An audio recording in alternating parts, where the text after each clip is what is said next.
नमस्कार। SBT news में आपका स्वागत है। पेश है 4 जनवरी मंगलवार सुबह 6:15 बजे राजस्थान की बड़ी खबरें। राजस्थान के Jaipur pink city press club में आयोजित प्रेस से मिलिए कार्यक्रम में सोमवार को मुख्यमंत्री अलग ही अंदाज में नजर आए।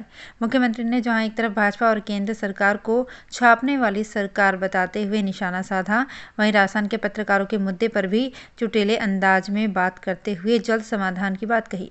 मुख्यमंत्री अशोक गहलोत ने कहा कि देश में जो हालात हैं वो लोकतंत्र के लिए खतरा है। प्रधानमंत्री नरेंद्र मोदी अमित शाह के खिलाफ जो बोलता है उसके खिलाफ छापे डलवा दिए जा रहे हैं। मेरे भाई के खिलाफ भी छापे डलवा दिए गए।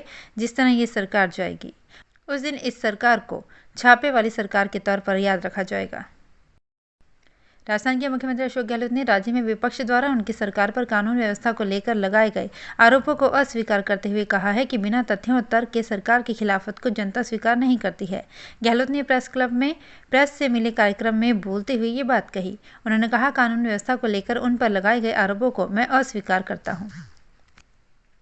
राजस्थान के खाद्य एवं नागरिक आपूर्ति मंत्री प्रताप सिंह खाचरियावास ने सोमवार को आरोप लगाया कि भारतीय जनता पार्टी के प्रदेश के नेता केंद्र सरकार के कामकाज का हिसाब देने के बजाय झूठे बयान और गलत तथ्य प्रस्तुत करके अपनी साख बनाना चाहते हैं। खाचरियावास ने पत्रकारों से बातचीत में कहा कि पूरा राजस्थान जानता है कि प्रदेश के किसानों के 15,000 करोड़ के कर्जे कांग्रेस की गहलोत सरकार ने माफ किए।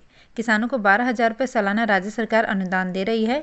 कर्मचारी, व्यापारी, मजदूर, किसान और विद्यार्थियों के लिए विशेष योजनाएं बनाकर उन्हें डायरेक्ट लाभ दिया गया है।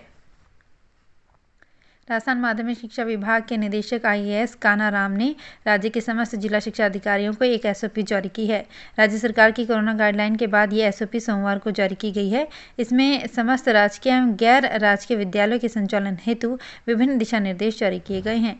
निर्देशों के अनुसार जयपुर नगर निगम परिक्षेत्र के समस्त राजकीय एवं गैर राजकीय विद्यालयों में पूर्व प्राथमिक कक्षाएं एवं कक्षा 1 से 8 के लिए 3 से 9 जनवरी तक अवकाश रहेगा। ऑनलाइन अध्ययन की व्यवस्था की जाएगी। शिक्षा निदेशक द्वारा जारी SOP के अनुसार राज्य के अन्य जिलों के संबंध में संबंधित जिला कलेक्टर शैक्षणिक गतिविधियों के संचालन के संबंध में अतिरिक्त मुख्य सचिव शिक्षा विभाग राजस्थान सरकार से चर्चा उपरांत निर्णय ले सकेंगे। विद्यालय और कोचिंग संस्थान में आने से पूर्व विद्यार्थियों द्वारा अपने अभिभावक से लिखित में अनुमति लेना अनिवार्य होगा। अन्य जानकारी शिक्षा विभाग से प्राप्त की जा सकती है। देश में कोरोना के बढ़ते मामलों के बीच 10 जनवरी से 60 साल से ऊपर के बीमार बुजुर्गों, हेल्थ केयर और फ्रंटलाइन वर्कर्स को प्रिकॉशन डोज यानी वैक्सीन की तीसरी खुराक देने की शुरुआत होगी।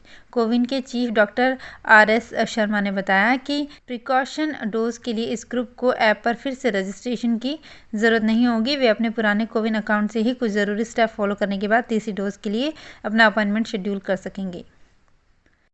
नए साल में जयपुर इंटरनेशनल एयरपोर्ट पर काफ़ी कुछ बदलाव होने जा रहा है। आने वाले कुछ महीनों में जयपुर एयरपोर्ट के टर्मिनल 2 को सिर्फ डोमेस्टिक फ़्लाइट्स के लिए इस्तेमाल किया जाएगा। इंटरनेशनल फ़्लाइट्स के लिए टर्मिनल 1 को खोला जाएगा। टर्मिनल 1 को इंटरनेशनल एयरपोर्ट के लिहाज से तैयार किया गया है। इसका काम लगभग मुकम्मल कर लिया गया है। टर्मिनल 1 हमेशा से हज यात्रियों के लिए इस्तेमाल होता आया है। यहाँ से अब अरब देशों की तरफ जाने वाली फ़्लाइट्स उड़ान भरेगी। इसके अलावा टर्मिनल 2 के पार्किंग स्लॉट को भी आधुनिक बनाया जाएगा। नया साल कोटा के लिए सौगातें लेकर आ रहा है। भूटान की राजधानी थिम्पू के बाद देश के एजुकेशन हब कोटा शहर को भी ट्रैफिक सिग्नल फ्री करने की तैयारी चल रही है। इसके अलावा कोटा में बनारस की तरह हेरिटेज रिवर फ्रंट का प्रोजेक्ट पूरा होगा। पर्यटकों को हेलीकॉप्टर से कोटा दर्शन कराने की भी प्लानिंग है। इन विकास कार्यों को मार्च 2022 में पूरा करने का टारगेट है। बूंदी जिले में सर्दी का असर बरकरार है। जहां एक तरफ सुबह व शाम के समय कोहरा और ओस गिर रही है, वहीं दिन में भी धूप में तलखी कम होने से ठिठुरन बनी हुई है। ऐसे में लोग दोपहर में धूप में बैठकर राहत पा रहे हैं तो दिन ढलने के साथ ही घरों में रजाई में दुबक कर रह रहे हैं। सर्दी के कारण लोगों की दिनचर्या भी प्रभावित हो रही है। बाजारों में धूप तेज होने के बाद ग्राहकी हो रही है तो दिन ढलने के बाद बाजार में सन्नाटा पसर रहा है। इसके चलते दुकानदार भी जल्दी ही घरों को पहुंच रहे हैं। प्रधानमंत्री नरेंद्र मोदी बुधवार को पंजाब पहुंचेंगे। वहां प्रधानमंत्री 42,750 करोड़ रुपए के डेवलपमेंट प्रोजेक्ट्स की नींव रखेंगे। इन प्रोजेक्ट्स में दिल्ली अमृतसर कटरा एक्सप्रेस वे भी शामिल है, जो नेशनल कैपिटल को सीधे वैष्णो देवी मंदिर से जोड़ने के लिए तैयार किया जा रहा है। इससे दिल्ली से अमृतसर और कटरा पहुंचने में अब तक लगने वाला समय घटकर आधा रह जाएगा। प्रधानमंत्री कार्यालय से मिली जानकारी के मुताबिक PM मोदी इस एक्सप्रेस वे को तैयार करने का मकसद वैष्णो देवी धाम तक आसान पहुंच बनाने के अलावा प्रमुख सिख तीर्थ स्थलों को भी आपस में जोड़ना है। राजस्थान प्रदेश कांग्रेस अध्यक्ष गोविंद सिंह डोटासरा एक दिवसीय दौरे पर लक्ष्मणगढ़ आए, जहां पंचायत समिति सभागार में ब्लॉक स्तर के अधिकारियों की बैठक ली। पंचायत समिति प्रधान मदन सेवदा, उपखंड अधिकारी कुलराज मीणा, पुलिस उपाधीक्षक श्रवण कुमार सहित अनेक ब्लॉक स्तर के अधिकारी बैठक में मौजूद थे। पीसीसी अध्यक्ष गोविंद सिंह डोटासरा ने कहा कि 2023 में कांग्रेस फिर सत्ता में आएगी। कांग्रेस का गुड गवर्नेंस भी रहा है और संगठन ने भी अच्छा काम किया है। डोटासरा ने भाजपा पर आरोप लगाते हुए कहा कि भाजपा आपस में लड़ने में ही व्यस्त है और एक दूसरे को नीचा दिखाने पर लगी हुई है। राजस्थान में 25 में से 25 सांसद हैं, लेकिन राजस्थान में कुछ भी नहीं लेकर आए, ये दुर्भाग्य की बात है।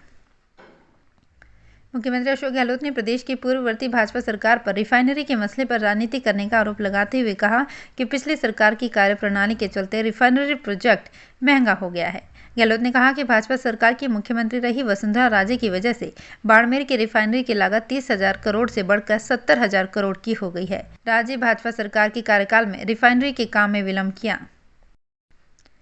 बूंदी कलेक्टर रेणु जयपाल ने तीसरी लहर के मद्देनजर जिला अस्पताल का दौरा कर सफाई व्यवस्थाओं की जांच की। अस्पताल में मिली बदइंतजामी और गंदगी को लेकर कलेक्टर ने नाराजगी जताते हुए पीएमओ राकेश तनेजा को फटकार लगाई और तुरंत व्यवस्थाओं में सुधार की चेतावनी दी। अचानक कलेक्टर के निरीक्षण पहुंचने से अस्पताल प्रशासन हड़कंप मच गया और कर्मचारी व्यवस्थाओं को सही करते नजर आए।